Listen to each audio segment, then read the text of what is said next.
This episode of Food Psych is brought to you by my book, Anti-Diet, Reclaim Your Time, Money, Well-Being, and Happiness Through Intuitive Eating, which is available wherever books are sold. Just go to christyharrison.com/book to order it now. That's christyharrison.com/book.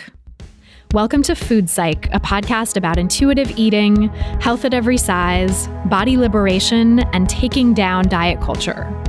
I'm your host, Christy Harrison, and I'm an anti-diet registered dietitian, certified intuitive eating counselor, and author of Anti-Diet.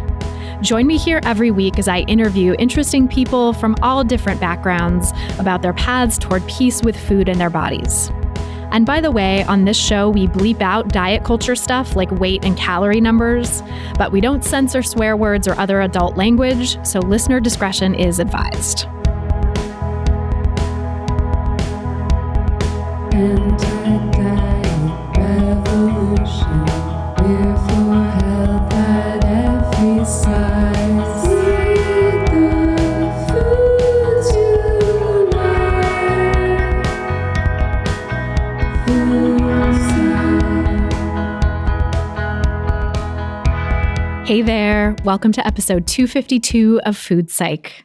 I'm your host, Christy Harrison, and today I'm talking with Certified Lactation Counselor and writer Leslie Moniot about diet culture in the infant nutrition field, trying to raise an intuitive eater, the difference between intuitive eating in children and adults, why we shouldn't judge people regardless of how they choose to feed themselves or their kids, and so much more. I can't wait to share our conversation with you in just a moment. But first, I'll answer this week's listener question, which is from a listener named McKenna, who writes, "Hi, Christy. I'm probably one of your youngest listeners. I'm 18, and I struggled with anorexia when I was 13. I went to treatment and have been in recovery ever since. I would say lately I've been more free with food than ever, and I have lately joined the Health at Every Size movement because of your podcast. How do I explain HAES to my diet culture raised parents? They truly don't understand how people can be healthy in a larger body. This is because of what media and years of being immersed in diet culture has made them believe, but they are being so stubborn. I try to explain that health is different for everyone, but they insist on it being otherwise. They often comment on people's weight gain and bodies or how they eat, and it upsets me in a big way, but I don't know what to say." So thanks, McKenna, for that great question. And before I answer, just my usual disclaimer that these answers and this podcast in general are for informational and educational purposes only, aren't a substitute for individual medical or mental health advice, and don't constitute a provider-patient relationship. So yeah, this is a really tough question, and I think it's such a common issue for people who've recently learned about the HAES paradigm. So, it's really natural where you are right now, McKenna, to want to take all this mind-blowing information and knowledge that you've discovered about health at every size and spread it to the world, right? And that means talking about it with everyone you know, including your parents. But the thing that's really important to remember is that people have to be in a place where they're open to learning about health at every size and aren't just reflexively opposed to it. And I know that from experience because when I first heard about HAES more than 10 years ago, I wasn't ready to accept it yet either. I argued with the friend who introduced it to me, and I refused to deeply engage with the ideas or even read the books for a couple of years, right? I bought them when I was first debating with him about it, but I left them on my shelves for like 2 years. And it was only after I'd really admitted to myself that I had had an eating disorder and that my own relationship with food was still in the process of being healed and started working in the eating disorder field. Then I was able to really take in the messages of HAES. But when they first were introduced to me, I was reflexively opposed to. And it sounds like your parents really aren't in that place of openness yet. They have decades of diet culture conditioning behind them. Plus, it sounds like they're struggling with their own relationships with food in their bodies because, people don't generally comment on other people's weight gain or how they eat unless they're fixated on that stuff themselves, right? If you're really happy with your relationship with food in your body, you kind of have better things to do than to talk about other people's weight or how they eat. So, it's a pretty sure sign if someone's making those comments that they're struggling themselves.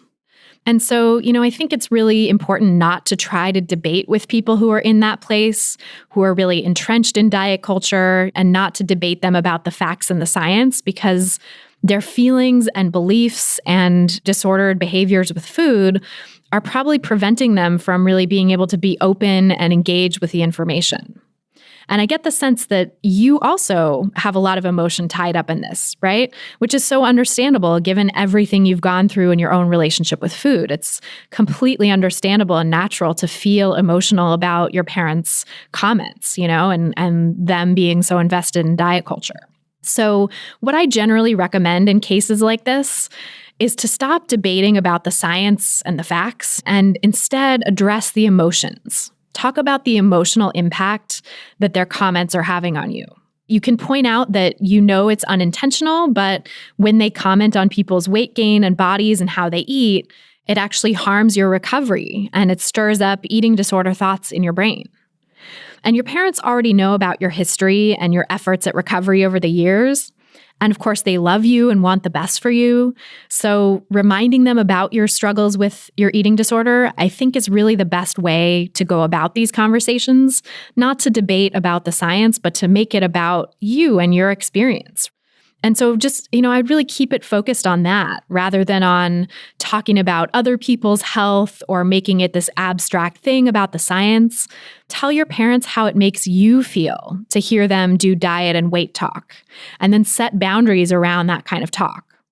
So what that might look like is you could say something like, it really hurts me to hear you judge other people's bodies and food choices because it makes me feel like you could be judging me in the same way. And even if you would never judge me like that, it still triggers the eating disorder voice in my head and makes me think about going back to harmful behaviors. So I would really appreciate it if you would just stop making those kinds of comments when I'm around. And sometimes people can still get a little bit defensive when you set boundaries like this. But if you just keep reminding them that it's about protecting you and your recovery, it's not about telling them that they're wrong or telling them what to do, it usually goes over a lot better than when you try to debate them about the science and the facts, because then they feel like you're telling them they're wrong, you're telling them that their worldview is wrong, that the way they approach food in their bodies is wrong, and they get defensive and shut down. So if you can make it about you and what you need, especially when it's with people who love you and know your story, it tends to work a lot better. And then, of course, the other piece of setting boundaries is that you'll need to consistently reinforce those boundaries, because people tend not to notice in our culture when they slip into diet and weight loss talk, because it's so ingrained in all of us, right? Being raised in diet culture makes those things kind of feel second nature sometimes. And so you might need to point it out to them many times before they start to catch themselves, before they start to recognize, oh, this is the kind of thing that McKenna was talking about. And part of reinforcing boundaries is also setting consequences, right? So you might need to change the subject or leave the room if they do it again, right? A number of times you might need to do this for them to really get the message that you're serious about this boundary and that you don't want to hear diet talk and weight loss talk around you. And so if you can do that, if you can set and reinforce that boundary, it helps protect you from harmful diet and weight talk. It helps protect your recovery. And it also plants the seed for your parents to understand how those things affect you and anyone else within earshot when they say them. And so over time, your parents might start to recognize how problematic some of their thinking about food and weight really is. And they may even, at some point, become more open to discussing health at every size with you without getting defensive and without shutting down. But again, that's not the immediate goal here, right? And some people never get to that place. Some people never get to a place where they're open. And even if they do, it can take years, right? As I described for me, it took a couple of years before I got to the place where I was really ready and receptive to that message. So in the meantime, if that happens or it doesn't, just try to recognize that you can't push your parents or rush them to change their beliefs, right? You can't make anyone believe anything that they don't want to believe, that they're not ready for, and that they may never change. You can't make anyone change. They have to be ready for change. But you can still work to create an environment that is more supportive of your recovery just by setting boundaries on diet and weight loss talk with them so that being around them is a more pleasant and pro-recovery experience. So I hope that helps. And if you want to submit your own question for a chance to have it answered on an upcoming episode, just go to christyharrison.com/questions. That's christyharrison.com/questions. And then if you want a whole library of answers from me to help you master intuitive eating, plus the chance to ask me any question you want or lots of questions and have me answer them much more quickly than I can here in an exclusive monthly Q&A podcast that I do, you can come join my online course, Intuitive Eating Fundamentals. The course has 13 modules of content teaching you the principles of intuitive eating, plus a special Q&A podcast for members, which has hundreds of answers to people's questions about intuitive eating. And when you join the course, you can ask me your questions and have me answer them in the following month's Q&A. So that's a really easy way to get your questions answered pretty quickly. Participants really love the Q&As, and they've told me that they help it feel like a really special, personal touch to the course. And another thing that they really love is our private community forum, which is exclusively for course participants. And I'm in there interacting with people regularly, so they feel really supported by me and my wonderful team. And it's also just an incredible group of people in there. So your fellow participants in the forum are so kind, so supportive. And, it's so important to have a community when you're going against the grain of diet culture and everyone else in your life, like your parents or your best friend or whoever, is talking about dieting and clean eating and trying to lose weight or whatever it might be.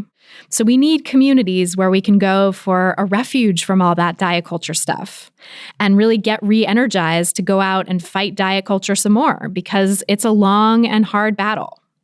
So if you're ready to become an intuitive eater and leave diet culture behind with a great community of people supporting you to do it, come learn more and sign up for the course at christyharrison.com/course. That's christyharrison.com/course.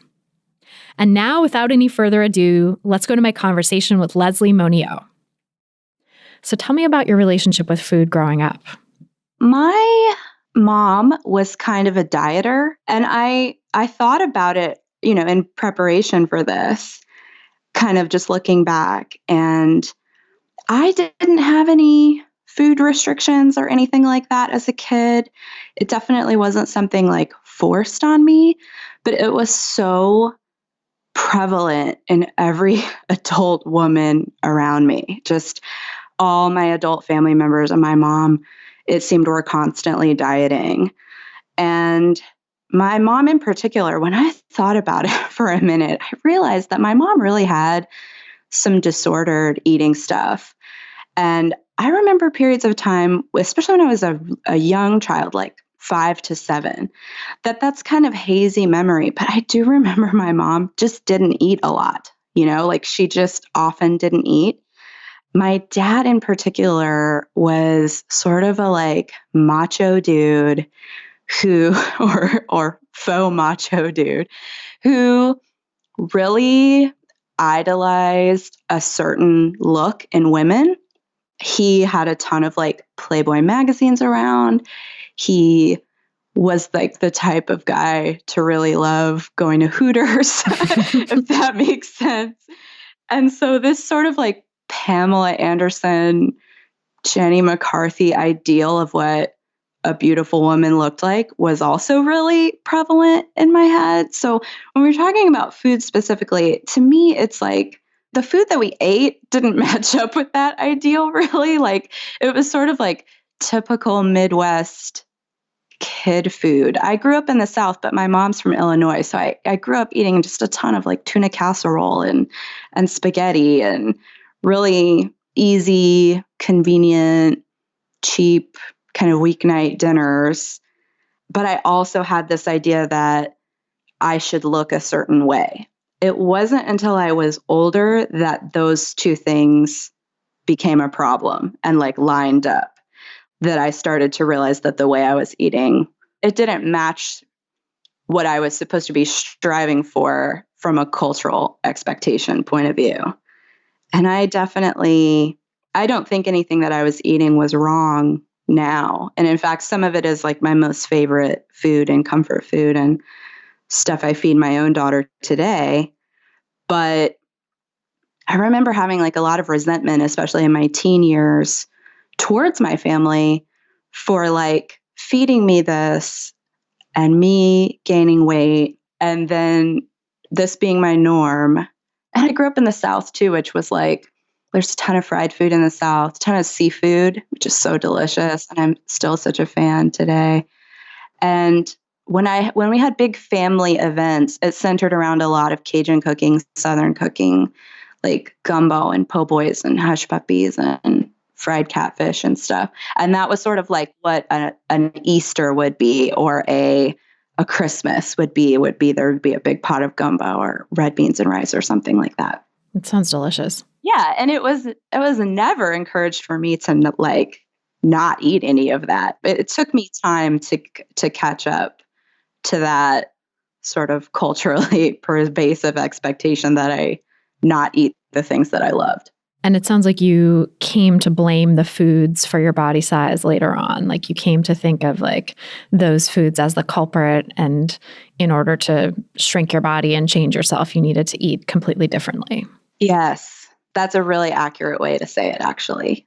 A little more articulately than I did. But yeah, and I started to definitely have some eating disordered behavior, I guess would be a term for it. I've never, like a lot of people, I've never been like officially diagnosed with an eating disorder, but I for sure have exhibited a lot of the behaviors that I've learned about over time. I know. I think that's so common. It's like basically anyone who's dieted has engaged in disordered eating behaviors. And yes. And I was a gung-ho dieter in my early 20s. And my sort of like, early 20s would be the time frame for sure of when I was the most restrictive and the most disordered. Yeah.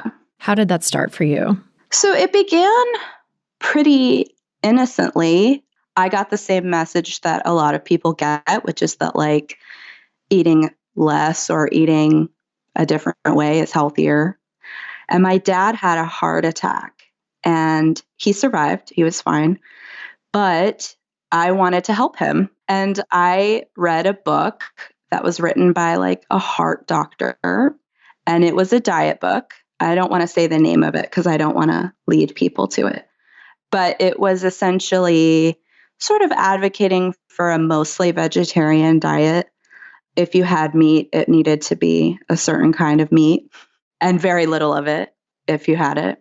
And so it started there with like about a year of like vegetarianism that I was like, Dad, if you do this, I'll do this. And this will be better for your heart and we'll both lose weight and that'll be so good for us. So that was the beginning. But that was just the beginning. Like it spiraled out way later. So what would happen to me, which I'm sure happens to so many people who diet, is that it would become unsustainable. I would start to binge. And usually my excuse was that I like went on vacation. Has anyone told you these things before? Oh, yes. It's so funny how it becomes like blame your life, blame yourself, look for the culprit, anything but, oh, the diet was unsustainable. Yes, right. And so I would always be like, well, I went on vacation and that's not my fault. So then I would kind of go back to eating just now the way that I eat, which I just give myself permission to have whatever I want, whenever I want. But back then I had been in such a long period of restriction that I really went for it, which a lot of people do and is very understandable. Yeah, that pendulum swinging from restriction to feeling sort of out of control or overabundant, quote unquote, not that it's over, but it's correcting for the restriction that was there before. Exactly. And then at some point, my self-esteem would be very low and I would just decide to restrict again. So I would go on a new diet or a new plan or a new version. And I did several. And I did that until my last diet, which I've not been on a diet since then, which was, I will say this book just because it's so evil. I want people to know how evil it is, I think. I went on this diet. Oh, God. Yes. Which is just, even the title is evil. Totally. Oh, it's the worst. Yeah. And I tell people about that one only because I think it's pretty obvious that it is a terrible diet. So if people aren't aware of this book, I don't want to sell this book, but I would say, here's what to look out for in this book. it makes itself, it's basically a very strict case for veganism, which with my vegetarianism, I was already like inclined toward. But it's a very strict case for veganism, but not just veganism. Like no sugar, no alcohol, no like no caffeine, like a whole bunch of things that also don't have anything to do with veganism. And it uses really moralistic, scary language. It makes you feel bad for eating any kind of animal product at all.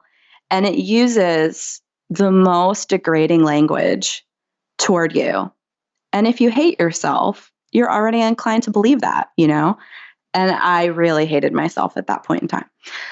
I also had some friends that were on highly restrictive diets at the time, and I think I felt competitive with them too. And so they were on a different diet, which is one of the craziest ones I've ever heard of, by the way. It was basically they were eating a very low amount of calories. I won't say the number, but far too low, like than anyone would ever tell you to eat. And getting injections of like, you know this, have you heard this before? I've heard this, yeah. Yes. And getting injections that were supposedly, I don't know, to keep you alive. But it was starvation is what it really was. Of course, not sustainable. A friend of mine had serious health complications and was hospitalized for a moment after going on that particular diet.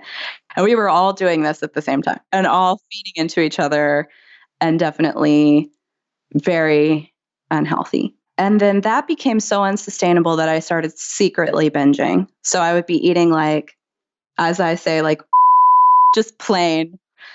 And I would be like at night at like 11 o'clock at night, sneaking out of my apartment. I lived with a roommate at the time, sneaking out of my apartment, going to Wendy's and eating like, you know, and whatever. Just making it up for everything you had been missing all day, every day. Yeah. Secretly alone in my car at night. And I was big into like hiding food. I didn't want people to see me failing. And that was a tough time. Eventually, I don't know if you're headed here, but I was mentally pulled out of this fog. What was that like? I've written about this before, so I'm sure there's very few people that have read anything that I've written that listen to you, but I have written about this before. So if you ever check me out and read something about it, just know I am repeating myself. But I was reading Oprah magazine. It's so funny to me because I have such complicated feelings about Oprah. But I'm a big fan, but also like I feel that her diet culture legacy is a shame. So anyway, reading her magazine, and there was an article about fat acceptance. And it was a young woman contributed. I don't remember the author. I wish that I did. And I've tried to look her up to give her credit for changing my life. But she talked a lot about dieting and choosing to just accept being fat and her relationship with her mother. And if anyone knows this article, please let me know. Yeah, definitely. Like email us if you know this, because I'm so curious about this too. It's like, it's wild that Oprah would have had that in her magazine. Yes. And I had never even heard the phrase fat acceptance. It was like a foreign language to me. I was like, what? And I was very skeptical, as many people are. I was so like, what are they talking about? Huh? You know? But this lady sounded so confident and so at peace. And I just craved it. I craved the feeling that she was describing. And something about it rang really true to me. And so I started looking into fat acceptance blogs. And the internet was like very different than it is now.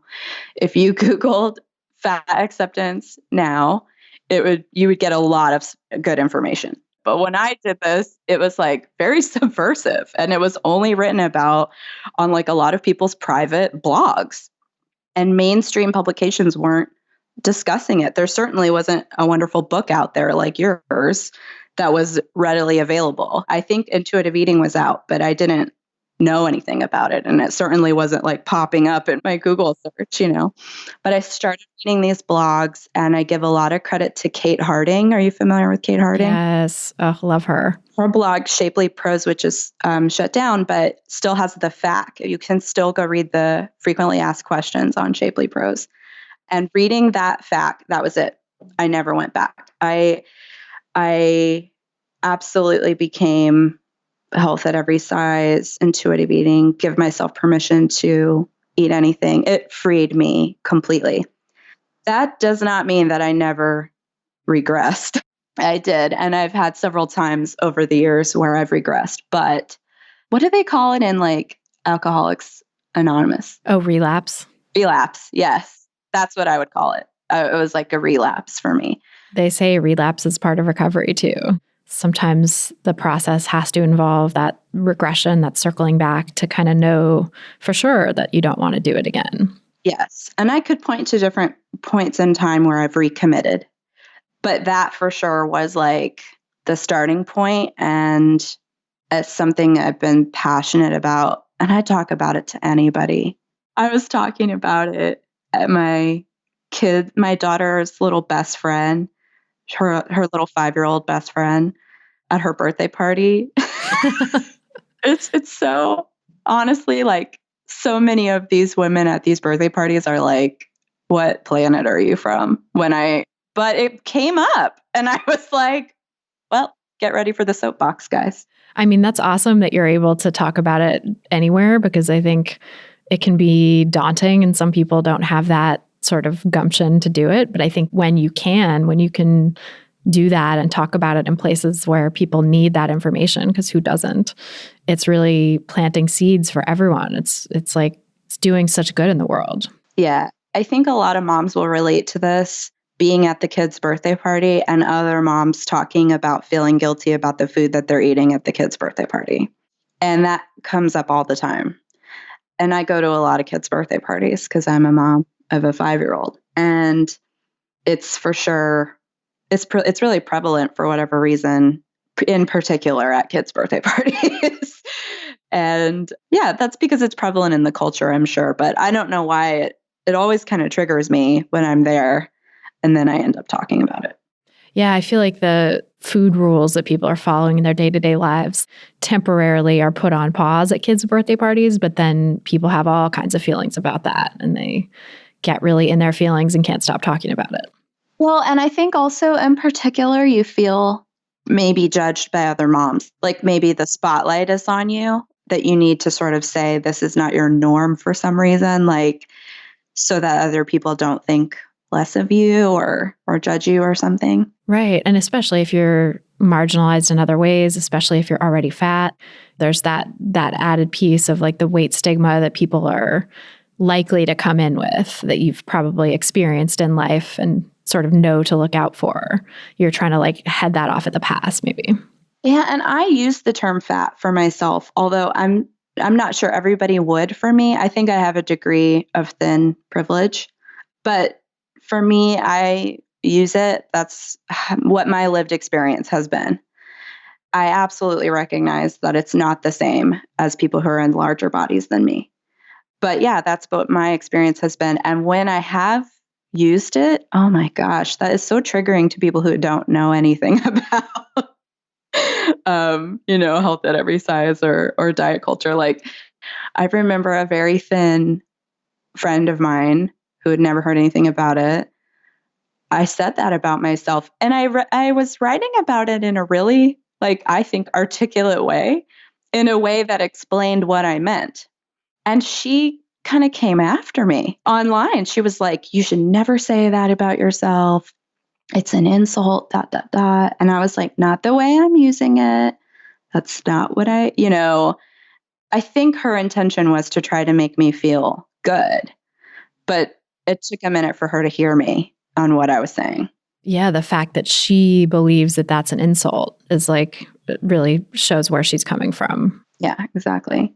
How did you get to that place of feeling comfortable talking about it to everyone you know? Because I'm sure when you first discovered Shapely Prose and delved into the fatosphere, and by the way, for anyone who wants to like delve into this work, the book Lessons from the Fatosphere, I think is wonderful. And it's Marian Kirby and Kate Harding together writing about what they've learned from doing this like early fat acceptance blogging. It's amazing. Yeah. And I love Kate Harding's other work too. She writes about a lot of topics, a lot of feminist topics, and she's a great writer. Yeah. So, when you first discovered that, like how did that start to take root in your life? And how did you, what was like your relationship with food like after that and your relationship with your body? How did that all change? Well, the first thing that happened was that I gave myself permission to eat anything that I wanted. I think that's the first step for me. And I think it's a helpful first step for others. I think if you are really struggling with disordered eating, maybe that's not your first step. I don't know. But for somebody who is really ready to shed the pain of diet culture, that was a big first step for me. And what I found, and I think a lot of people find this, was that as soon as I gave myself that permission, and it was a daily choice, okay? It was an everyday, I had to retrain my brain a little bit to do this. Every meal, every snack, every time I experienced hunger, I had to have like a little powwow internally, you know, to do it. But when I would do it, I found that sometimes I wanted the food and sometimes I didn't. But as soon as the pressure was off, mentally, I was free. And that was so powerful, such a relief. It was such a strong feeling that it was undeniable. I once had a therapist tell me I was in a really stressed out period of time in my life. And she said, I just want you to imagine, just for a minute, what it would feel like if you didn't have these problems that are stressing you out. Just imagine, just like for a moment. And I did. And the relief that I felt in that moment was so strong. It just imagining it made me actually feel the relief. And I could physically feel a change in my body. And that was what happened every time I gave myself permission.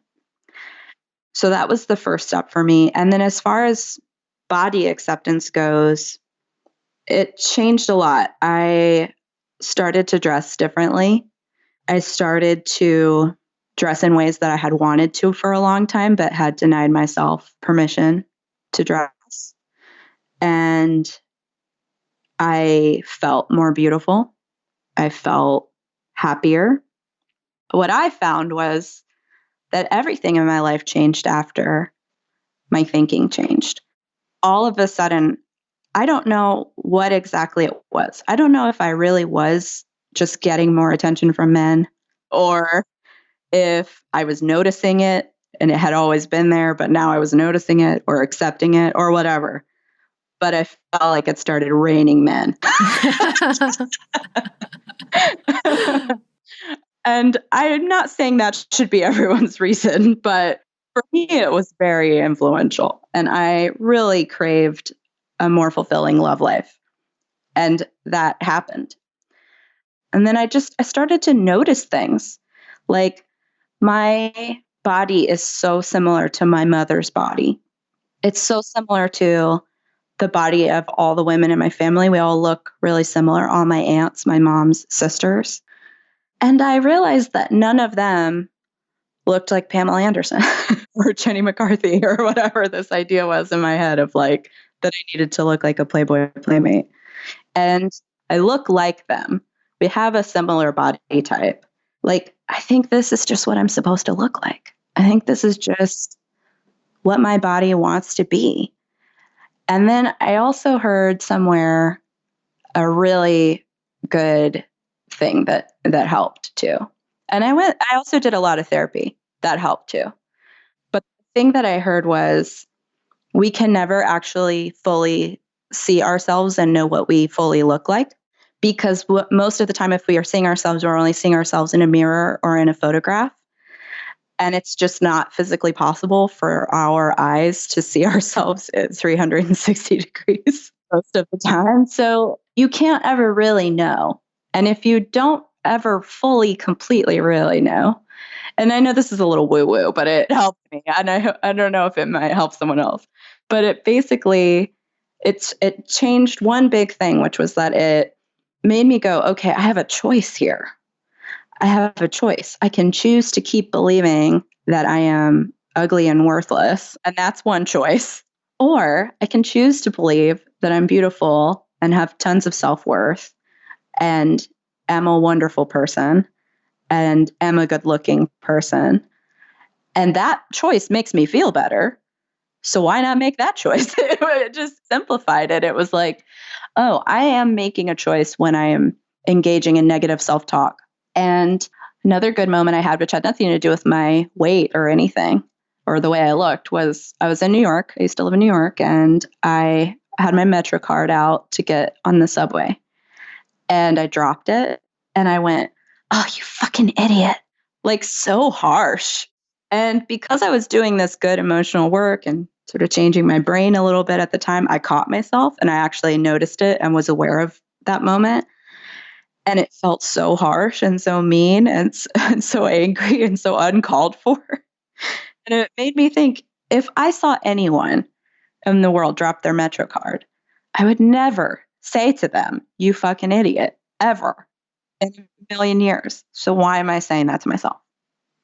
Why am I saying that to myself? Why is it okay for me to say it to me when I would never say that? And that, I mean, all these little pieces get put together as soon as I think you dive into your mental health around food.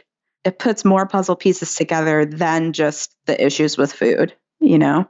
It's really amazing how that works. Like, it just ripples out into all areas of life. That sort of idea of intuition and paying attention to your desires with food and your body's needs and cues can have such profound effects on everything else. Yes. And I started to enjoy food, enjoy the way I looked, enjoy my body, be sexually active again. I hadn't been sexually active for a long time. And I started to enjoy that. I started to accept compliments, accept people being nice to me, be kinder to myself. And I just think once you're getting all these wonderful benefits of giving up diet culture, you don't want to let go of that. And it was just a really real experience for me. It was great because it had such tangible effects that dieting never had. Dieting never gave what it promised. But fat acceptance gave me more than I could have dreamed. That's awesome too, that you were in a place to really receive that and like be open to it. Because I think probably, who knows, if you had discovered fat acceptance 5 or 10 years before, maybe it wouldn't have resonated. I wonder if there was a part of it that was just like you were sort of at the end of your rope with diets and you realized they hadn't given you what they promised. Yeah. I remember standing in a grocery store in New York that's not there anymore. They closed it down, but it was a food emporium, if anybody knows those. And it was right by my work. I worked on the Upper West Side, and it was my favorite place to get dinner after work because they had a lot of prepared food that was like yummy, but it wasn't necessarily fast food or something, and I didn't have to cook it, but it was convenient, but it was delicious. So this was like one of my favorite places to eat, and I was heartbroken when they closed it.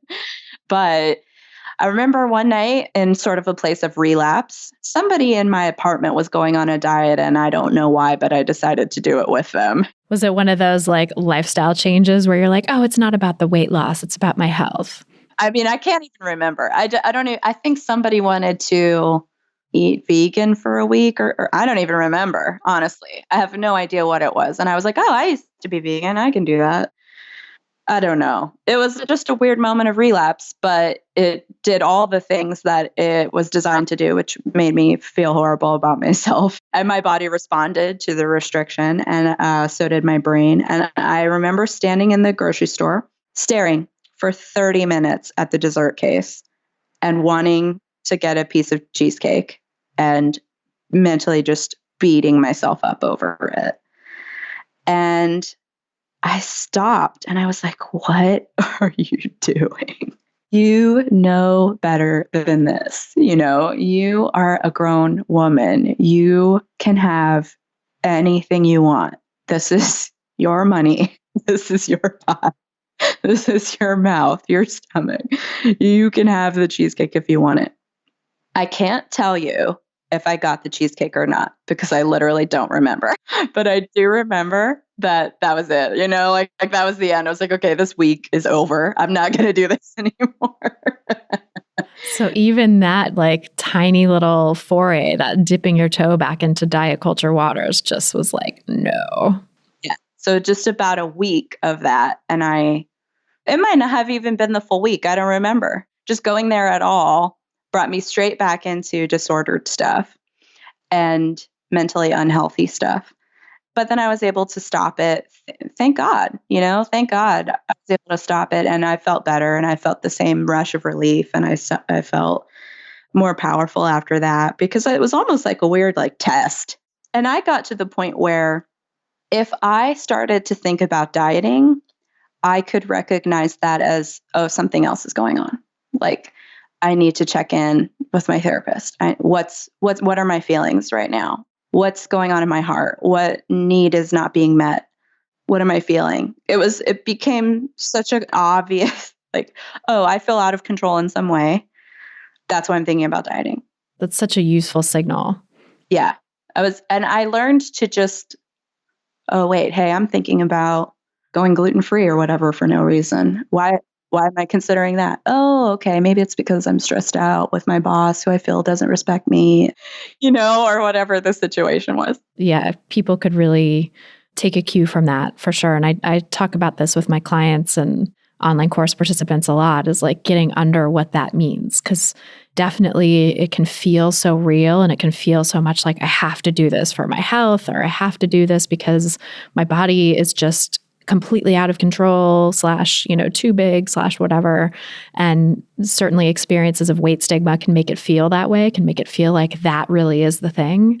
But it really is not the thing. It's like there's always something more going on in these desires to lose weight when you've been able to get away from it. And even when you're still in the process of recovery, but you've made some effort towards recovery and seen some of the freedom that could be there for you, and then you start feeling this desperate pull back into it, I feel like that is always a signal that something else is going on. And that something else could be something in your life that has nothing to do with your body size, or it could be something that is triggering internalized weight stigma that was already there, right? Like an experience of weight stigma from a doctor or from a partner or some friend or something like that. But that doesn't mean you have to diet. Yeah. For me, what it always came down to was, I wrote a blog about this a while ago, but I call them the big fat lies, which is the first lie that thin is the only way to be beautiful. If you're not thin, you're unlovable. And that if you're not thin, you should try as hard as you can to be thin. You should be not just as thin as possible, but actually thinner than possible. And that is not actually possible for many people to even achieve. And that if it's not working, it's your fault. And it's so funny to me, because I will say a version of this to people that I know. And I'll say, okay, so this fails for 95 to 98% of people. That's the statistic. So why in the world, and many other people have put this the same way, that this isn't my idea, but if it's failing for the strongest majority of people, we wouldn't prescribe that to anyone for any other condition. We would not take a medicine for an illness that failed 98% of the time and caused horrifying side effects.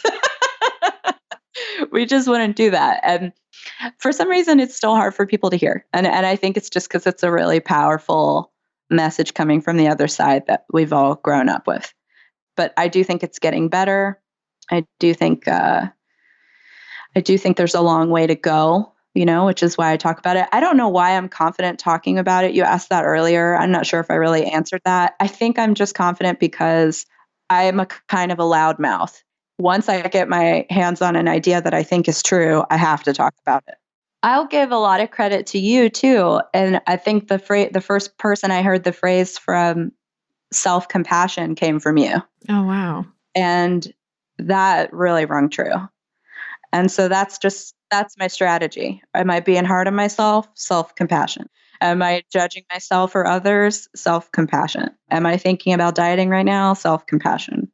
And I don't know why, but that particular phrase is a real light in the dark for me. I mean, it sounds like it really dovetails with a lot of what you were doing in therapy and working on already, of just noticing your internal monologue and what it was saying to you and how harsh you could be with yourself and trying to push back against that. Yeah, therapy was great. I'm not in therapy right now, but I always go back to it when I feel that I need it. Same. Yeah. I think everybody would benefit from a little bit of therapy. Oh, yeah. Agreed. Well, I'm curious how you're having your daughter and pregnancy and postpartum and raising a kid has played into your relationship with food and your body. It sounds like you were really in a good place with it and you had discovered fat acceptance even before pregnancy. So hopefully that was able to help insulate you from some of the bullshit that comes up around that, right? I wish that were true. But no, pregnancy brought a lot of it up. I wish I hadn't gone through some of the things I did in pregnancy. So here was the number one problem with pregnancy for me, which was that there are some things in pregnancy that are required that are restrictive. And I had been totally unrestrictive and all of a sudden now had to be restrictive. And as I discussed before, just even the thought of restriction takes me to a negative place. So all of a sudden it's required. So even if it's like, don't eat deli meats for 9 months and you're like, oh, all I want is deli meats, or... First of all, let me just say that was a burden for me because I love deli meats. So do I. And I'd be so sad. Yes. And I had hyperemesis while I was pregnant. So it was a rough pregnancy anyway. Food became, if anyone doesn't know what hyperemesis is, a lot of celebrities have had it recently. Kate Middleton and Amy Schumer both had it. It's constant morning sickness. Many people have to be hospitalized for it. I heard a statistic that 1 in 4 women with hyperemesis lose the baby. So I feel very fortunate that I survived hyperemesis. I did not have to be hospitalized, and my daughter is very healthy and alive today. But food became a huge chore for me in my life. It just became so triggering because anything could make me sick. And it wasn't just food. It was also, if I got overheated, I could throw up. If I had brushed my teeth, I could throw up. And it was not pleasant. It was very painful, very triggering. My intention was to work like the whole time. And I just wasn't able to do that. I was basically bedridden my whole pregnancy. I intentionally am going to have only one child because I can't put my body through that again.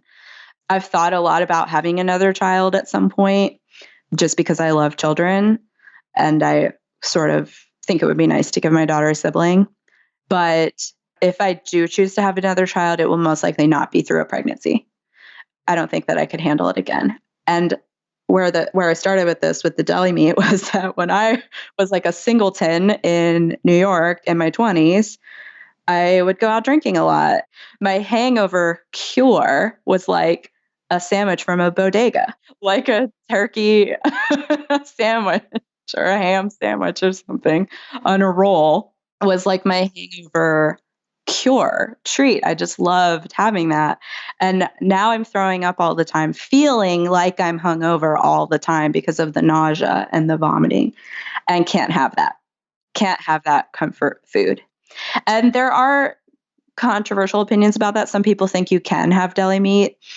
I won't try to say, but for me, it was something that felt like a risk and I didn't want to take it.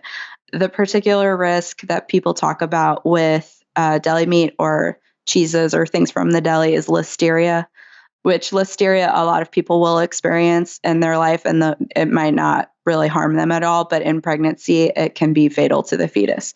So that's why you try to avoid listeria. That was my main reason for avoiding deli meat. But boy, did I want it. God, I can imagine. That's horrible. Yes. So that was one whole side of it, which was that I wanted to eat, but I didn't experience a lot of hunger. I lost my appetite for sure. And I a lot of times had to force myself to eat during pregnancy. And it was sort of like, this is a little bit of a funny, more lighthearted story about it, was I had been sick for a few days, really bad. And then I finally was feeling kind of okay. And I I had a good day, right? So occasionally you have a good day in the middle of hyperemesis. And I was having a good day and I felt hungry. And what I wanted was an egg sandwich, like a fried egg sandwich. And I was like, yes, I can't wait to do this. So I make myself a perfect fried egg sandwich, just like everything about it is appetizing. My stepdad, I lived with my parents at the time, and my stepdad was like, can you make me one? So I made him one. I carry it over to him. I sit down, and we had like a recliner chair, and I set it down on the recliner part of it. And then I sat down, and it flipped the sandwich Oh, no. up into the air and face down on the floor. Ah.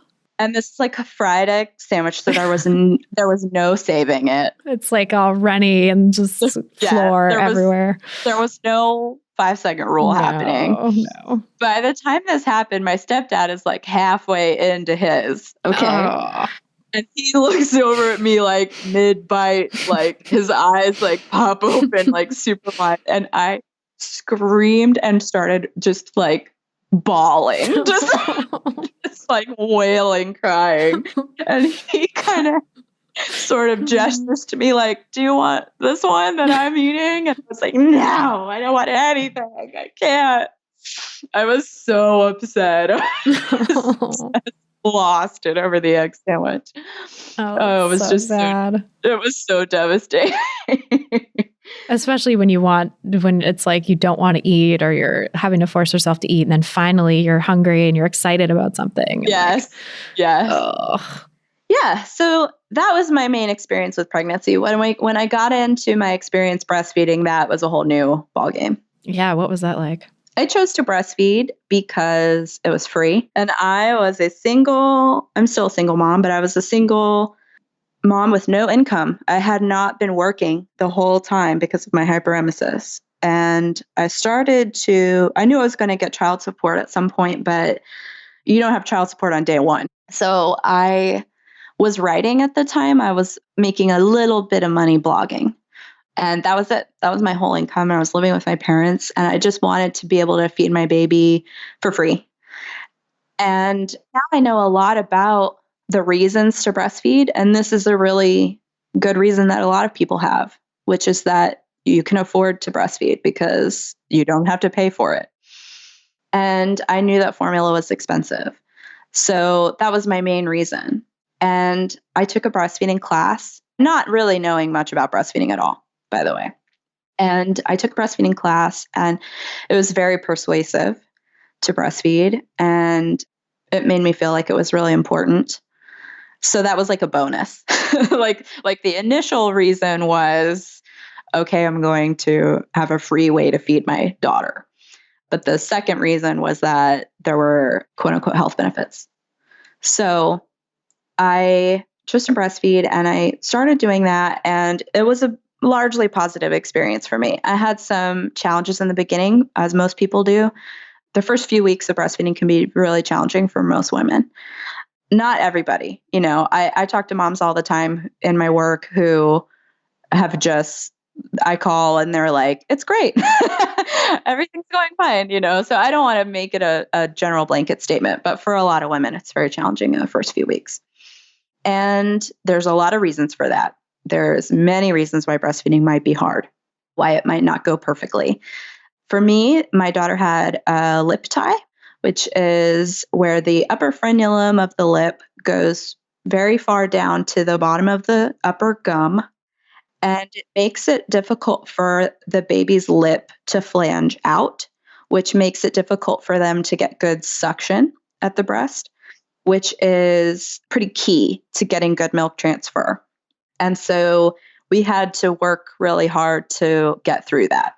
Her latch never looked perfect the way that we're sort of taught in lactation training to look for a perfect latch.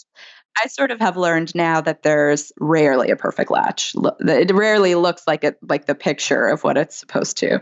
The perfect latch is really the latch that feels most comfortable to the mother and that has, good transfer. It's what works for the dyad, right? So with breastfeeding, we're always talking about the mom and the baby at the same time. So in my personal dyad with me and my daughter, she struggled with that. So it was painful. She nursed a lot. She nursed very frequently, maybe a little more frequently than the average newborn, and for long periods of time and with a lot of pain in the beginning. But I was able to kind of adjust the latch. I got help with the latch from a lactation consultant. And then I joined La Leche League, which is a free international breastfeeding support group. There are many chapters all around the world and a lot in North America. And there were 3 in my little corner of the world. So I went to all 3 and I got some help. I got some technical help and a lot of emotional support from other moms who were trying to breastfeed their children. But specifically where diet culture entered into it was actually later on. So the breastfeeding world is interesting. And I say that as a loving member of that community. But some people in the breastfeeding world have really, I think, unrealistic purity ideas about food. They sort of see breastfeeding as like this, the most natural, the most pure, the most clean eating, which is a lot of like diet culture words, right? And so what happened was I was buying into that and I didn't realize it. Like I wasn't aware that I was buying into it. Now it's crystal clear that it's like, oh, hey, eating disordered person, right, who's had a lot of food issues is trying to make her baby eat perfect, pure. I was just projecting it onto my daughter. So what happened was I was breastfeeding her, and 2 kind of things that happened two kind of things really got in the way with like diet culture-y stuff. So one thing was at 6 months is when infants start solids, right? And there's sort of a movement of people, and a lot of them are like breastfeeding people, called baby-led weaning, which is where instead of feeding pureed baby food, right, or infant cereal, you just feed babies like soft whole foods that they eat themselves with their own hands. Like cut into tiny pieces, right? Or sometimes a big hunk too, that they sort of would gum on. So we're talking like a soft avocado slice or a banana, like a ripe banana, things like that. There's a lot of information out there about it, but I sort of bought into it. I was looking for the most pure, perfect way to feed her, right? And there's so much pressure on you as mom to do everything like perfect with your kid. And so I bought into that and I was doing that. The other thing that was tricky was that I was surrounded by a lot of people who just believed that all a baby needs is breast milk. And so they would constantly say this phrase, which is not true, but I would hear it all the time, which was food before 1 is just for fun. Oh, God. And I really want to shake myself when I think about the fact that I believed that, because I just was hearing it from like hearsay. I didn't have any evidence to back this up. I read a blog and I remember being like, when have I ever in my life just taken everything from like a random mommy blog at face value? But for whatever reason, probably my disordered eating past, I did it with my kid. And so when she was about 9 months old, she had started sleeping through the night. So with breastfeeding, babies nurse throughout the night, right? So when they start sleeping for long periods of time, that's like half their calories gone out of the day. She'd also started crawling, so she's more active now physically. And she was not eating the sort of recommended solid foods that she was supposed to be having, because I was doing baby-led weaning and I thought food before 1 was just for fun. And so I wasn't feeding her as often as she should have been fed. And when I was feeding her, I was feeding her like organic pumpkin and quinoa, like just super low calorie food. And so she lost and she was labeled failure to thrive. And I am in her pediatrician, and her pediatrician is like, what is going on? Because to look at her, you would not think that that's what was going on, because she looked very healthy. She was a chunky baby, you know. she was meeting all her milestones and everything. And then I was like, well, I think, do you think maybe it could have something to do with this baby-led weaning stuff that I'm doing? And my pediatrician was like, what? And I sort of learned this really hard lesson that the only time our culture encourages you to gain weight is when you're an infant. So true. And losing weight is bad. And I was so heartbroken. And I felt so guilty and so ashamed and felt really like this was my fault. We had to make some changes. We started feeding her period baby food and infant cereal, oatmeal cereal. Surprise, surprise, she loved it. Couldn't get enough of it. Was very happy to eat it, 4 to 5 times a day. She was still breastfeeding. I had to go see a GI specialist, make sure it wasn't something to do with that. I had to go to the lactation consultants to make sure I was still producing milk. And we had to go to weekly weight checks to make sure that she was getting back on track. I had to give her a high fat diet. So I had to add heavy cream and olive oil into her baby purees and stuff to help her put weight back on and go the other direction. And it worked. And luckily she is a bright, healthy, beautiful child today.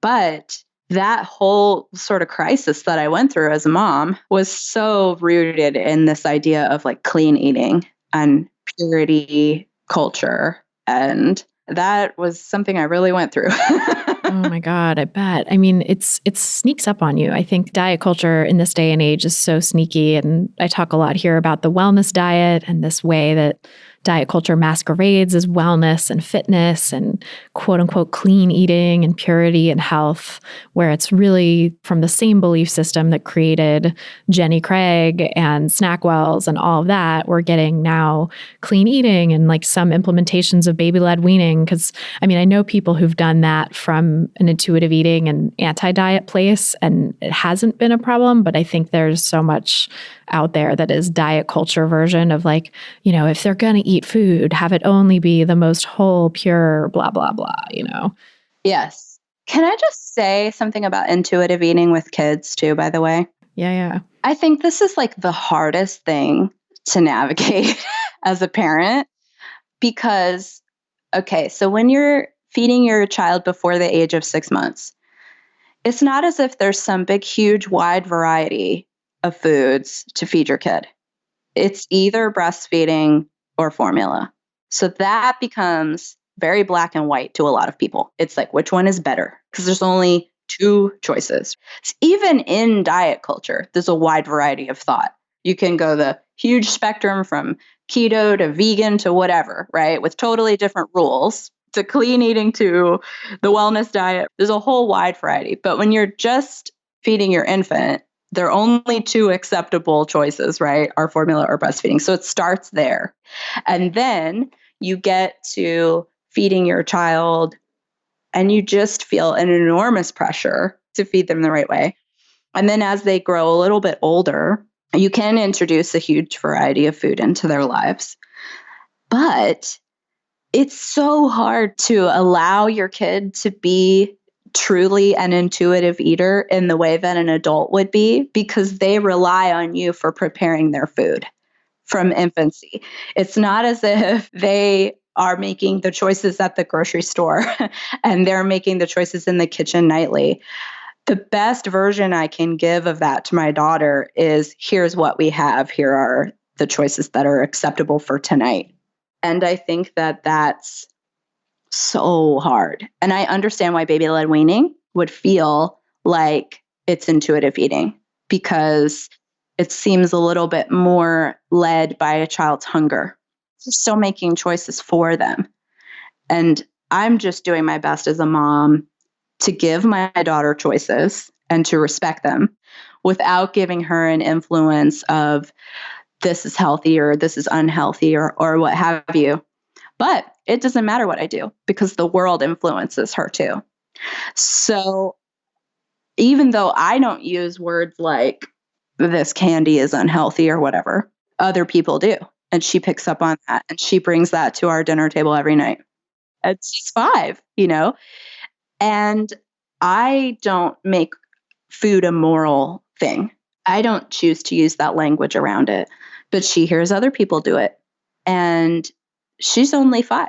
So this idea that I don't know how you raise a truly intuitive eater child. I don't know how you do it because they're going to be influenced by diet culture and they don't have the full range of choices that an adult has. They just don't.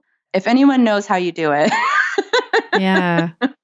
I want good advice on it. I mean, one thing that I think is interesting as I dig in more to this idea of child feeding is like the overlap and some of the nuances between intuitive eating and then what's known as attuned eating, or the division of responsibility in feeding and eating, which is a concept created by Ellen Satter, who's a dietitian who specializes in like child feeding.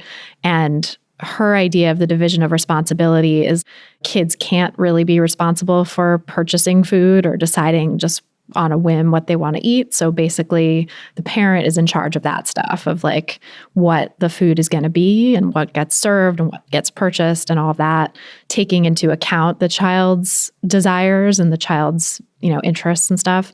And then the parent is also responsible for when it's going to happen, because there's just time constraints of like, okay, now is when we have time for dinner, or time to cook, time to prepare, et cetera. And so the parent provides meals and snacks at regular intervals so that the kid is never going too long without food, but is given some opportunities to eat throughout the day. And then the kid is responsible for whether they're going to eat at that given opportunity and how much they're going to eat. So, if it's like, oh, it's time for afternoon snack and the kid is just not hungry because they had a big lunch or because whatever, they're just not hungry, then they can opt not to have that snack. But if they want that snack and they want to have all of it and then more, then that's also their prerogative. Right. Yeah. And I think that's definitely a much more structured way of doing it than with adults, because adults can choose much more in the moment of what they want or go out to eat or something like that. But I think it's hopefully a good way of balancing the realities of being a parent with letting the kids' intuitive eating skills come into play, at least in terms of how much they're going to eat, whether they're going to eat, et cetera. Right.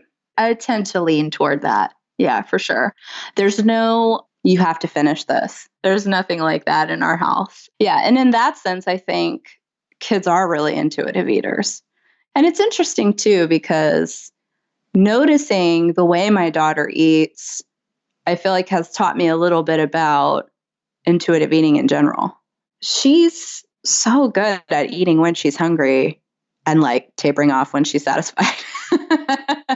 She's so good at it. It's a trip, but it's also like, man, there's a lot of pressure to do it right. Oh, yeah, I bet. And I mean, curious to hear like how you fight back against or are navigating some of the messages that she's getting from her peers, from diet culture in general. Like, God knows, even kids' TV shows have diet culture bullshit threaded through them. So in particular, it's interesting because I am a public health student at the moment, and I'm studying to get my degree in public health. And I'm taking nutrition right now. It's one of my required courses. So it's interesting because I've been learning a lot about food, but trying also to avoid being triggered. My professor is an old school diet culture nutrition professor, and there's nothing I can do about that. He's the only nutrition professor at our college, and he's been doing it a long time, and I don't think I'm going to make a lot of headway with him. So there's been a couple of assignments that I've had to do that are very diet culture-y to me that I would not normally do. So like I had to keep a food diary. Oh, yeah. Yes. I was like, how can I approach this with my mindset instead of his mindset and still sort of like meet the assignment requirements? And so I was dead honest. That was part of it, which was, it's funny because it took place over the birthday party. One of the days I had to write my birthday party foods in there. One of the requirements of the assignment was that you had to put calories, stuff. That was tough.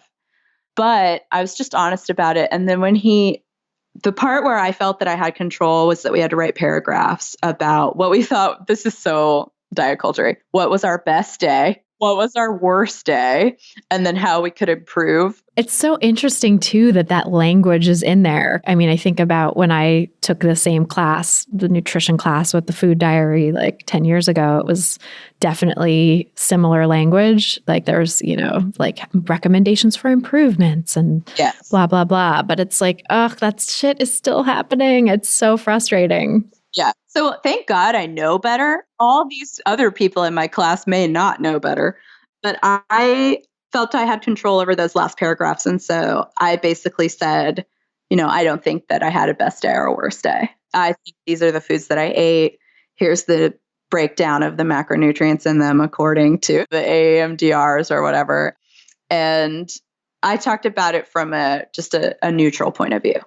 And so that was it. But what's so interesting is that the way he's designed the class is really diet culture-y, but the actual textbook that I'm reading from isn't really that diet culture. It's like, it's not that bad, really. The actual text gives a lot of good information, a lot of factual information, and largely from a neutral point of view. There are some parts of it that are not, for sure.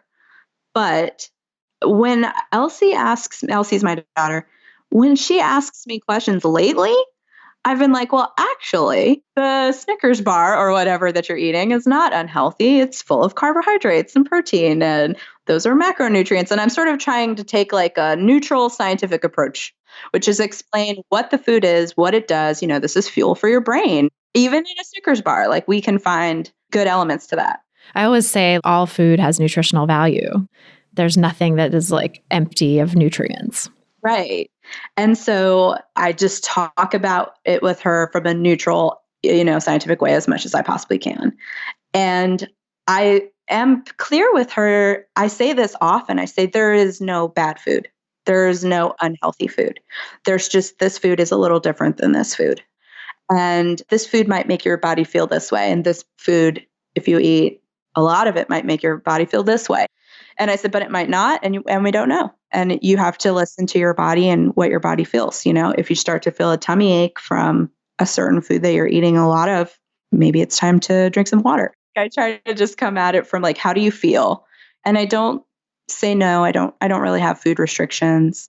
I do encourage her. The only kind of like food rule that I really have is I encourage her to try 2 bites of a food that she's unsure of, because I think 2 bites, 1 bite is fine, but 2 bites is a little bit better for really telling your palate if you really like it or not. And if she doesn't like it after, and they don't have to be big bites or anything, but like after 2 bites, she's really like, no, I'm a no on this, Mom. Okay, then she's a no on it. It's fine. And we're not going to force it. But that's my only like real food rule. And then I have the conversation with her. Luckily, I have a really bright kid who can understand a lot. And I definitely try to make it age appropriate, but that's my perspective on how I deal with it. And I also try to role model just eating in front of her and loving food and stopping when I'm full and eating a wide variety of food. I try to make sure that we have a lot of different options. Sounds like such a different experience growing up for her than it was for you and the family of dieters.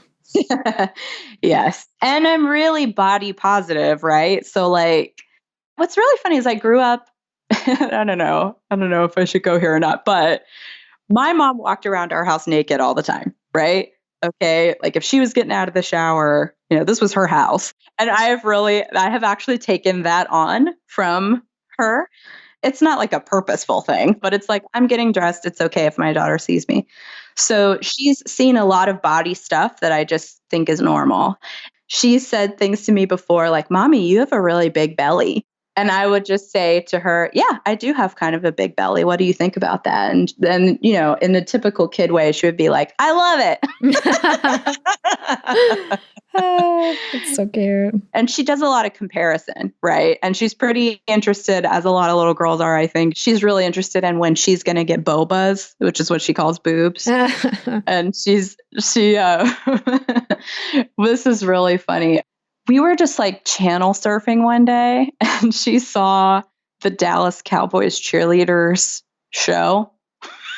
They have a show. Oh my God. They have like a reality show. Just for anyone who doesn't want to be triggered, don't watch the Dallas Cowboys cheerleader show. It's pretty sounds pretty bad. There is a lot of actual like weight loss diet culture talk in the show. And I don't mean that in just a general like, oh, look at these cheerleaders. Like, I mean, like they actually talk about it. But she saw it just for a minute, right? And she likes cheerleaders. Like when we go to like the college football games or whatever, she wants to watch them and stuff. Which I remember being like totally fascinated by them too. And she saw them and she went, Mom, all they wear is boba holders. Which is what she calls a bra, right? Oh, that's so cute. And I was like, you're right. That's all they wear.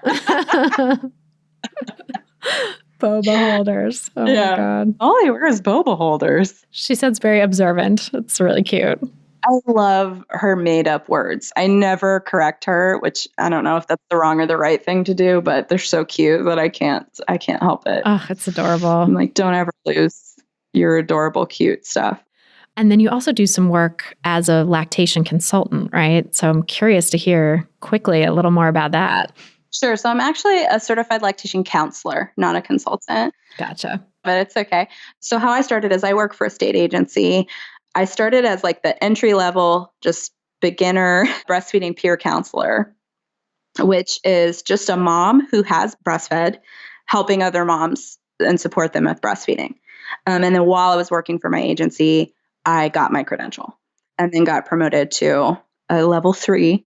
I teach breastfeeding class now. I do one-on-one counseling with moms. And I also, I issue pumps at my agency for moms who need breast pumps who qualify for our program. But it's a lot of phone work. It's a lot of calling moms and supporting them while they're at home, trying to nurse their children. And I do community outreach as well. And I just got into that because I became really passionate about helping people with breastfeeding, because breastfeeding can be really challenging in the beginning.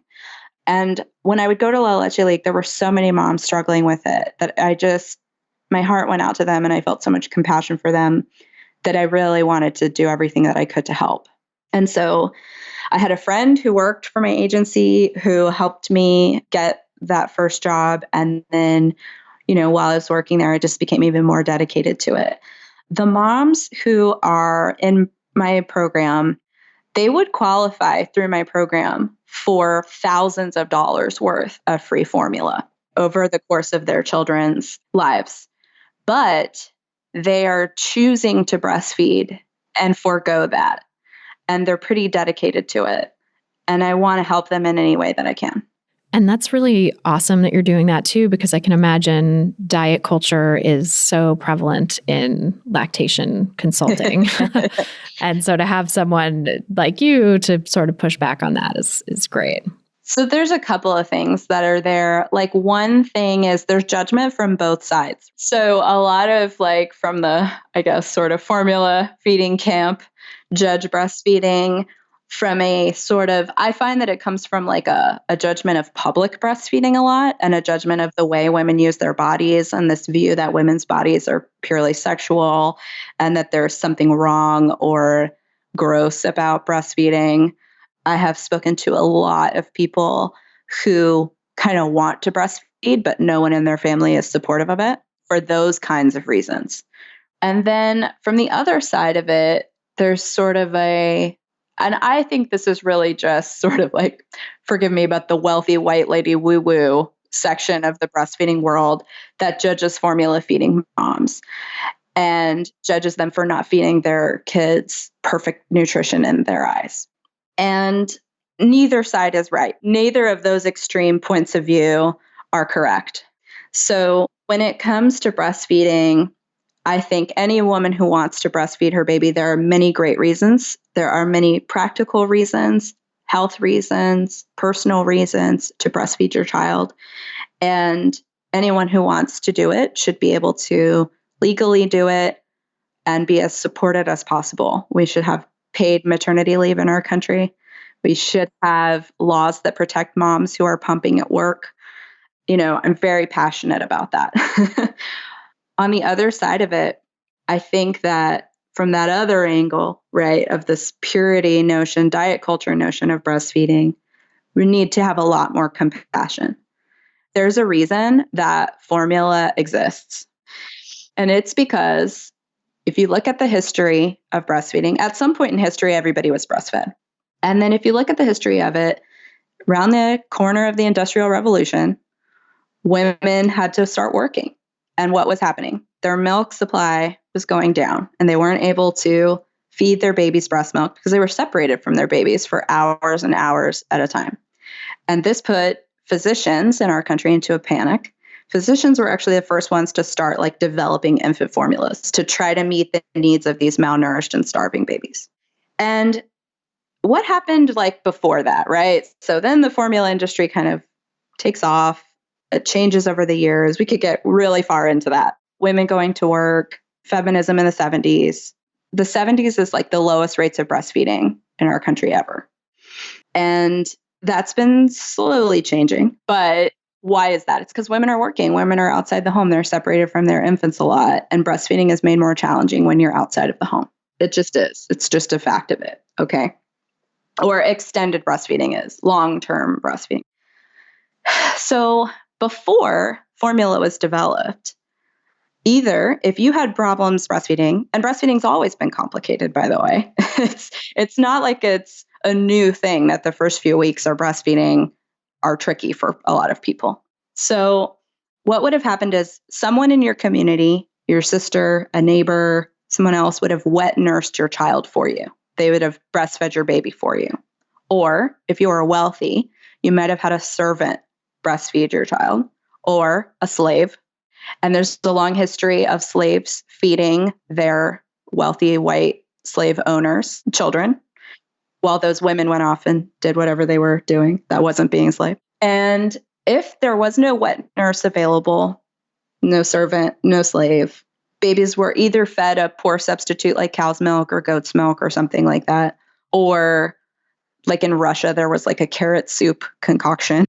There's a lot of different versions, but those babies often died or starved or were just malnourished and had sometimes brain damage, were underdeveloped, things like that. Didn't meet milestones, things like that. So formula was developed as a substitute for breast milk. And I'm so grateful that we have it. I'm so grateful that we're not asking people to live in slavery to feed our babies for us. I'm so grateful that if we want to work and we need formula to help us do that, that we can. I'm so grateful that we have an acceptable substitute that can sustain life, that can help babies meet their milestones, and grow. And I think that people who are really in this kind of diet culture brain about breastfeeding, listen, I'm the most pro breastfeeding person there is. I'm very supportive of it. But you have to also recognize that there is a place for formula. And there is a place for, you don't know what people's circumstances are. You don't know why they're making the choices that they are. You don't know what pressures or barriers they're facing to breastfeeding. And there are a lot of barriers to breastfeeding. And disproportionately in this country, women of color, especially African American women, face far more barriers than white women do. Okay? They face economic barriers, housing barriers, transportation barriers. There are many reasons why, as well as cultural barriers that they face, that a lot of white women just have a greater degree of privilege on. And it's a very privileged to judge a mom who has to formula feed. So either one of those extremes isn't great. A breastfeeding mom shouldn't be judged for wanting to feed her child the way that she wants to feed her child. And the same with a formula feeding mom. You can't judge someone for formula feeding if you have any concept of how many barriers there are to breastfeeding, especially in America. Oh, so well said. Thank you for that. That's a really interesting history, and I feel like will be useful to a lot of people who are struggling with the pressures, either, to breastfeed or the pressures and societal barriers against breastfeeding, all of that. But all that to say, as wonderful as it is, and as interesting as the experience of breastfeeding is physically, there's also just a lot of barriers to it that make it very unfair and very challenging. And so my sort of perspective on it is anybody who's breastfeeding should be applauded because they're probably trying really hard and they're pretty dedicated. And anybody who chooses not to or can't breastfeed for any reason, that there should be understanding and compassion towards that person. And it's the same with food. We don't know what's going on with people with their food choices. You know what I mean? There can be so many reasons why someone eats or doesn't eat a certain food, or participates in diet culture or doesn't participate in diet culture. I'm always hearing anti-diet people like you say, we're not judging the dieter. And yeah, that's my perspective on breastfeeding and the whole diet culture thing. Oh, it's so fascinating. Leslie, this has been such a great conversation. I'm so glad we got to connect and talk about all of this stuff. Can you tell people where they can find you and learn more about your work? Sure. So online, I am the Way at Home Mom. So it's at Way at Home Mom, like stay at home mom, but way, on Twitter, Facebook, Instagram, and I have a blog also, a WordPress blog called Way at Home Mom. So that's where most of my stuff is. And I talk a lot about mothering, parenting, breastfeeding, body stuff, for sure. Thank you so much for sharing all of that. And again, people can find you at The Way at Home Mom on all the social media. We'll put links to that in the show notes as well, so it's easy to click on through. And thank you again so much for being here. It's really wonderful to talk with you. Yeah, no, thank you so much. I am such a fan. So it's an honor. Thank you. So that's our show. Thanks again so much to Leslie Moniot for joining us on this episode, and thanks to you for listening. If you're looking for some practical tips to help you get started on the anti-diet path for yourself, grab my free audio guide, 7 Simple Strategies for Finding Peace and Freedom with Food. Just go to christyharrison.com/strategies to get it. That's christyharrison.com/strategies. If you've gotten something out of this podcast, please help us reach more people who need to hear the anti-diet message by sharing this episode and subscribing to the pod on Apple Podcasts or your favorite podcast platform. You can see all the places to subscribe at christyharrison.com/subscribe. That's christyharrison.com/subscribe. You can also leave us a nice rating and review in your podcast provider of choice, which is another way to help new listeners discover us and which I always so appreciate. To get full show notes from this episode, including all the resources we discussed, plus a full transcript, just go to christyharrison.com/252. That's christyharrison.com/252. And to get the transcript, just scroll down to the bottom of the page and enter your email address. This episode was brought to you by my online course, Intuitive Eating Fundamentals. If you're ready to make peace with food, break free from diet culture, and reclaim the life it stole from you, learn more and sign up at christyharrison.com/course. That's christyharrison.com/course. A big thanks, as always, to our editor and sound engineer, Mike Lalonde, our community and content associate, Vinci Chue, our administrative assistant, Julianne Watasek, and our transcriptionist, Mycroft Holmes, for helping me out with all the moving parts that go into producing this show every week. Our album art was photographed by Abby Moore Photography and designed by Melissa Alam. Our theme song was written and performed by Carolyn Pennypacker Riggs, and I'm your host and producer, Christy Harrison. Thanks again for listening, and until next time, stay psyched.